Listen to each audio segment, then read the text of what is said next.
এখানে আমরা সবাই হাদি হব, যুগে যুগে লড়ে যাব, এরকম স্লোগানে এখন মুখর রয়েছে শহীদ ওসমান হাদি চত্বর।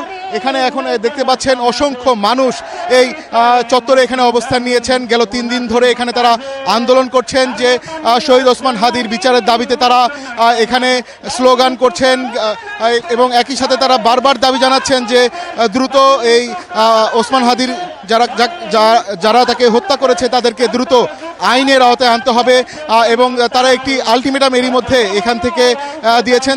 ইনকিলাব মঞ্চে যারা নেতৃবৃন্দ যারা রয়েছেন তারা আমাদেরকে জানিয়েছেন। তবে এখানে এখন বর্তমানে এই শাহবাগে দেখতে পাচ্ছেন যে এখানে নারী শিশু সহ নানা শ্রেণী পেশার মানুষ এখানে জড়ো হয়েছেন। তারা স্লোগানে তারা দাবি জানাচ্ছেন যে ওসমান হাদির বিচারের জন্য তারা বারবার আওয়াজ তুলছেন।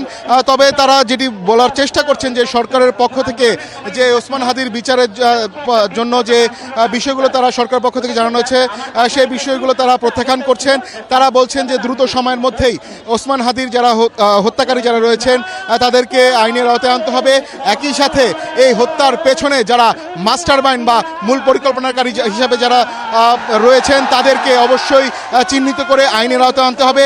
একই সাথে এই হত্যার বিচারের যাতে খুব দ্রুত বাস্তবায়ন হয় এই বাংলার মাটিতে, এমনটাই দাবি জানাচ্ছেন এখানে যারা আন্দোলন করছেন তারা। তবে এখানে এই প্রচণ্ড শীত উপেক্ষা করে এখানে গেল 3 দিন ধরে আমরা দেখছি এখানে যারা অবস্থান নিয়েছেন শিক্ষার্থী সহ ইনকিলাব মঞ্চের যারা হাদি সহযোদ্ধা যারা ছিলেন তারা এখানে অবস্থান নিয়েছেন এবং তারা বারবার বলার চেষ্টা করছেন দ্রুত সময়ের মধ্যে এই সরকার যাতে ওসমান হাদির হত্যাকারীদের আইনের আওতায় আনে এবং একই সাথে তার বিচার যেন খুব দ্রুত গতিতে নিশ্চিত করা সম্ভব হয়, এমনটাই দাবি জানানো হচ্ছে। তবে তারা বলছেন যে এই হত্যাকারীদের আইনের আওতায় আনা পর্যন্ত তারা এখানে অবস্থান নেবেন।